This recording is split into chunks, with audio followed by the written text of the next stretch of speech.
So,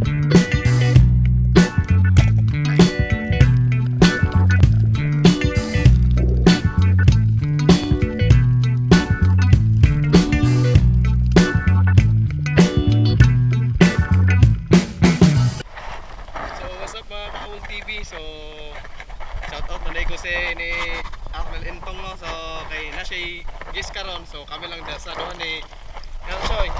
Yeah. Kumbani karon. Kami lang sa aron. Dala na ko ya ang kisto. So, hinaot ta guys nga daghan tagko niya. So, ano sa mong fan spot. Kaya na bigyan na naman ni dire.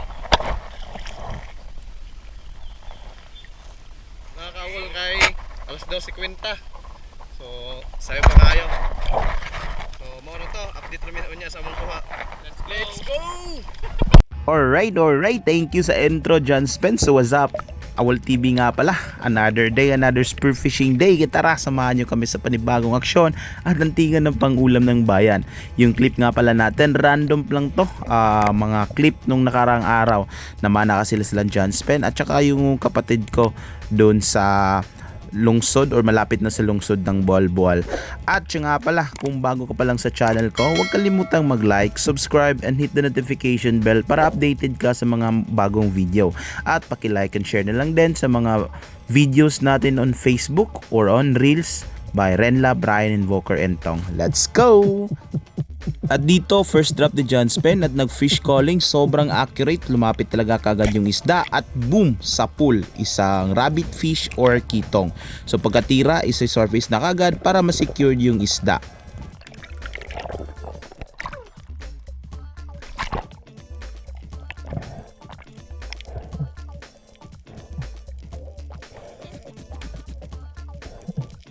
Siya nga pala, sa ganitong isda, pagre-retrieve, mag-ingat. Sobra kasing sakit ng tinik nito. Pag-retrieve, mas mainam paghawakan yung ulo and then secure the fish. Ganun lang po. And ingat! At dito, second drop ni John Spence, nag-fish calling kaagad siya. Sobrang accurate talaga, kusang lumalapit yung isda. At nung paglapit, isang parrot fish or mulmol, kaya tinira na kaagad.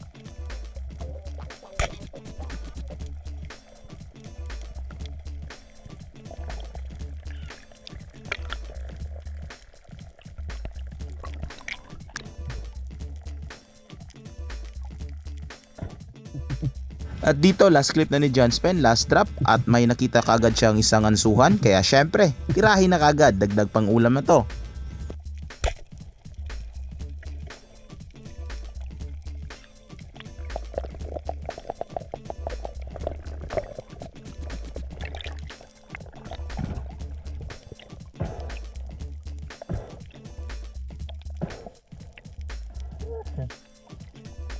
At yun nga pala, pass muna tayo sa day dive. Magna-night dive muna tayo kasi dumating yung ating flashlight, lalo na yung diving field light natin, yung ginagamit natin para sa GoPro light natin. So para maganda yung kuha or malinaw yung kuha natin paggabi sa ilalim ng tubig.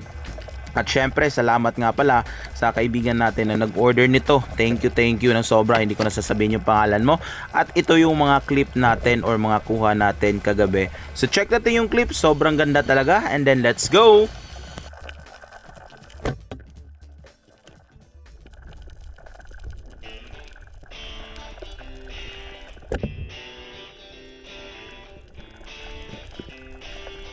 Ito nga pala yung pinakauna or isa sa pinakaunang spear gun ko na ginagamit ko pang night dive.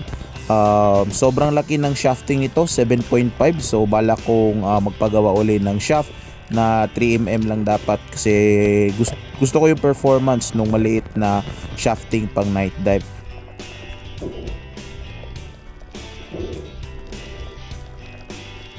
At siya nga pala, sa gabing to, wag po natin gayahin, solo dive lang po ako at wala akong kasama nito. Around 10 PM na ako nakapag-dive kasi pumunta pa ako ng lungsod ng Boal-Boal para makapanood ng Kagasangan Festival.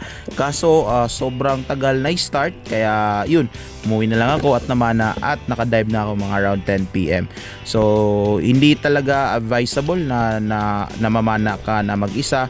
Pero okay lang yun sa akin sa side ko kasi nandito lang naman ako sa mababaw at syempre sightseeing na lang din sa mga corals or ma-practice or ma-testing ko yung bago nating diving filling light para makita natin kung gaano ba kaganda ang performance pag meron tayong ganitong klaseng flashlight para sa ating GoPro.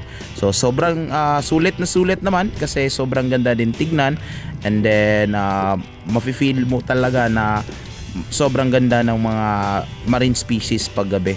Kaya check lang natin yung clip and then let's go.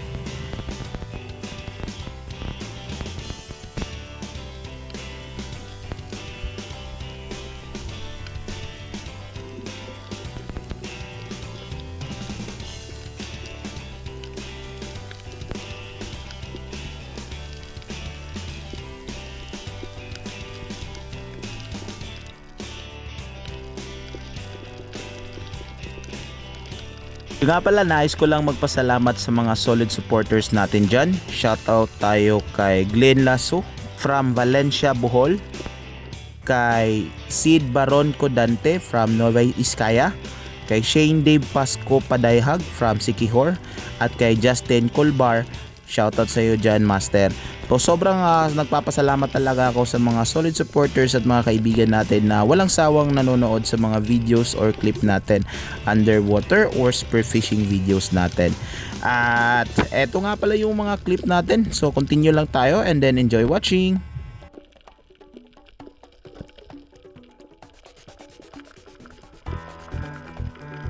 Dito may nakita tayong isang octopus or pugita. So sobrang good size niya, kaya tinira ko na kagad at yun sa pool.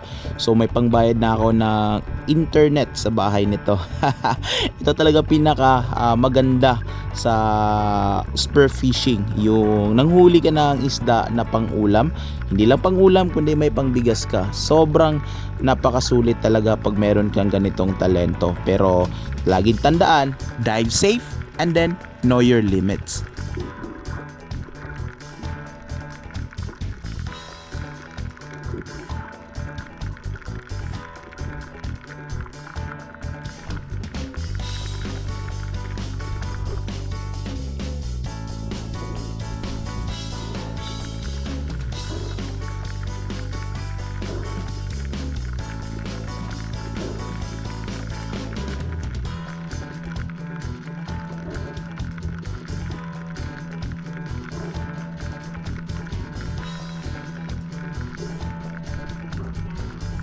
At yun, pagkatapos nating ma-secured yung ating pugita or octopus, may nakita kagad tayo isang sulid, sobrang good size, or isang scissor tail fusiler. So napakasarap nitong prituhin.